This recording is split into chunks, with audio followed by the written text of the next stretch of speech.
जो आप सारे साथी जो पीसी बुलाई गई, आज इसका बहुत बड़ा जरूरी बात जो करनी थी हल्का बड़ौदा के लिए, चाहे गोवाना की बात हो चाहे सोनीपत जिले की बात हो। सबसे पहले मैं आप सबका बहुत बहुत धन्यवाद करूंगा कि आप सारे साथी बुलाव से आए। मैं आपके माध्यम से बताना चाहूंगा कि सबसे बड़ा मेरे हल्का बड़ौदा क्षेत्र की जो बात थी, बजट सत्र में माननीय मुख्यमंत्री जी ने 10 IMT की घोषणा करी थी। और मैंने IMT की जब मुख्यमंत्री जी ने घोषणा करी तो मैंने मांग रखी थी, आप सब ने भी देखा हुआ, लाइव चल रहा था। तो मुख्यमंत्री जी ने यह कहा था कि हल्का बड़ौदा में भी IMT बनेगी। लेकिन जब मानसून सत्र चला उससे 5-7 दिन पहले मेरे पास चिट्ठी आई हरियाणा सरकार की, HSIDC की ये चिट्ठी आई। और ये चिट्ठी आई मेरे पास 8/8/2025 को।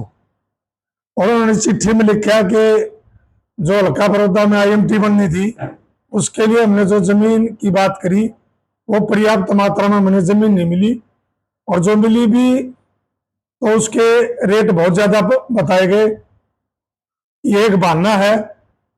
इस बहाने के कारण हल्का बड़ौदा के लिए मैं कहूँ, चाहे सोनीपत जिले के लिए कहूँ, चाहे गोवाना के लिए, एक बड़ा भेदभाव इस सरकार ने लगातार 11 साल से कराया। और अब भी मैंने विधानसभा में मुख्यमंत्री जी से कही, जब भी कही थी मुख्यमंत्री जी ने कि आप जमीन दिलाना, हम IMT बनवाएंगे। मैं आज भी आपके माध्यम से सरकार से कहना चाहूंगा कि जमीन दिलाने के लिए मैं तैयार हूं। आप नियत और नीति ठीक करें, भेदभाव की बात ना करें। विधानसभा में भी मैंने कहा कि जमीन मैं दिलाने के लिए तैयार हूं, और जमीन के मैंने नाम भी बताए, चाहे कोड़ा गांव की जमीन है, गढ़वाल की जमीन है, बनवासा की है, बड़ौदा की। 4 गांव की ऐसी जमीन है जो किसान के लिए, फसल के लिए भी ठीक नहीं। और सबसे अच्छी बात यह कि जम्मू कटरा से 6 किलोमीटर की दूरी, 152D से 10 किलोमीटर की दूरी पर जमीन देने के लिए हम तैयार हैं।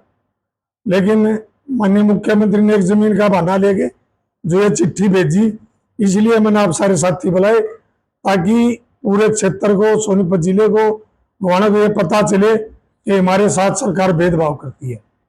रही फिर दूसरी बात, विधानसभा के सत्र था और सबसे जो बड़ा मुद्दा था कानून व्यवस्था का, उस पर आपने देखा कि हमने जब चर्चा करी तो सवालों से भागते दिखाई दिए।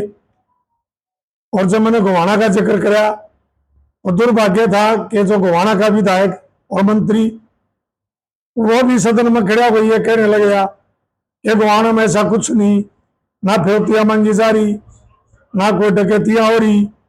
ये बड़ा दुर्भाग्य था। और जोर से नाम पूछने लगे कि गोवाना से कौन सा परिवार ऐसा था कि जो पलायन कर गया। बहुत सारे आपने देखा जो हमारे व्यापारी यहाँ थे गोवाना में, उन्होंने पलायन करने का भी काम किया। और ये गोवाना क्षेत्र के लिए बहुत बड़ी दुर्भाग्य की बात है। हमसे जुड़े रहने के लिए हमारे YouTube चैनल को सब्सक्राइब करें और नई वीडियो की नोटिफिकेशन के लिए बेल आइकॉन को दबाएं। अगर आप ये वीडियो Facebook पर देख रहे हैं तो लाइक जरूर करें और ज्यादा से ज्यादा शेयर करें। धन्यवाद।